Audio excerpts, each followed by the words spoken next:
andito po tayo sa Rakula 1 Easy Back. Ayan po, ipapakita natin yung 100 Easy Back na Rakula. Ayan po, shoutout po dyan sa mga followers natin dyan. Shoutout po sa mga supporters natin dyan.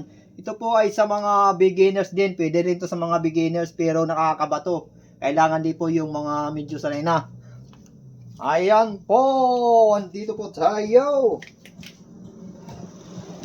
Bali po ang ginawa natin sa Rakula na 100 Easy Back. Yung dito po natin ay nasa 6 MA max lang po tayo dyan. Kasi nasa computation yan. Ayan, tapos dito ginawa natin 10K to 12K, pwede dyan. Depende po yan sa sinner na gamitin natin.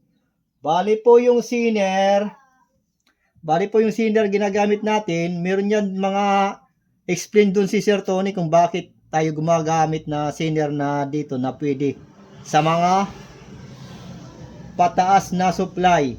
Ayan, yung kailangan dito na sinner na i-matching. Yung kailangan matching ng sinner dito po, ayan po, nakalagay natin. Bali yung sa till natin ng LTP, tinatawag nilang LTP, ayan. Yung till natin dito ay nasa 2.2 something lang tayo dyan. Kasi nga, nasa 100 Easy Back tayo. Ayan po. At tignan nyo naman po, medyo mababa po yung bias natin. Pero di naman gaano mababa yan. Nasa 0.27 ata yung doon sa tail dito sa may tinatawag na final ray sa may tip ng transistor. Dapat talaga gamitin natin dito ay MGL na kasi naka 100 Easy Back tayo. Ayan. Ito pong ginamit natin ay 15 ohms kasi naka 15 pairs po tayo. Kaya tinuno ko yan sa 15 ohms. Ayan o. Klaro nyo naman siguro. Ayan po, ayan po. Ayan po. At ito po yung bus natin. Ayan. Ayan po yung bus. Ito po ay nasa 100 Easy Back. Ito po ay nakatune sa, tignan nyo po yung ginamit nating feedback 27K at 20 ohms. Pero mas mainam talaga dyan 1K. Para habang nagbo-volume tayo sa mga processor natin, mas mainam yun para talagang nalalakas natin. Mas mainam din yun kasi sa clippings din yan eh. Ayan. Ito pong mga ginamit nating ceramic. Ito po ay ang MPS 92. Ginamit natin sa may differential. Ayan po. Tignan nyo po, 100 Easy Back. Yung mga gustong magtanong, sundan nyo lang po yung mga video natin dyan at pwede nyo rin pakalat para masundan ng iba. Beginner, ayan. Sundan nyo lang at ipakalat nyo, huwag kayong mahiya. Para medyo may mga kunti tayong pwedeng pag-praktisan ng laboratory natin. Mas mainam din nagla-laboratory tayo, nagpa-practice tayo. Nagpa-practice po tayo kasi yan po yung ginagawa ko eh. Kasi kulang ko ng gamit. Nagla-laboratory ako sa bahay ko, practice ba, mga paangat-angat. Ayan, hanggang makuha natin yung tested nating design. Ayan po, yung sa senior po natin ay pwede kayo magtanong. Ayan po, dito po.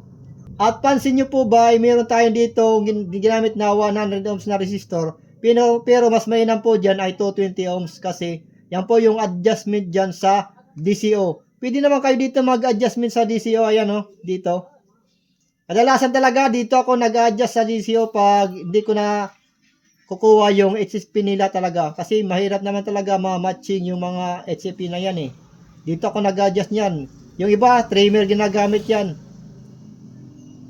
Eh yung trimmer naman kasi pag napudpud yung carbons yan. Medyo may paglalagyan yung design natin. Kaya mas mainam dyan, mag-adjust tayo dyan. Ayan.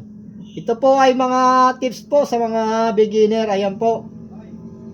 Thank you po sa inyo. Shoutout po sa mga masters natin dyan. Sila Sir lahat yan. Sir Tony, Sir Arnel, Sir Arnolfo, Sir Ritena, Sir Chris Belia. Isa din yan sa mga naghasa sa akin. Thank you po sa iyo. Ayan, ayan po. Ito po ay ang Rakula Ito pong Rakula, yan ang pinaka first kong pinagpraktisan noon. Ayan.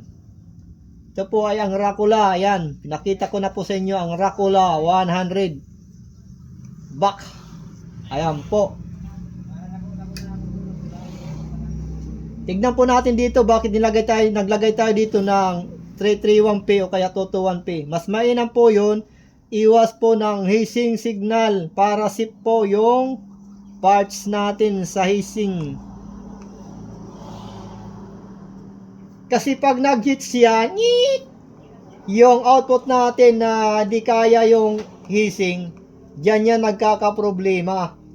Magkakaproblema talaga yung design natin. Kaya kailangan talaga dito, yan yung ginagamit ko. Ayan po, thank you po. Thank you po sa lahat. Yung mga nagtatanong-tanong po dyan, sundan nyo lang po yung mga video natin. Ayan po.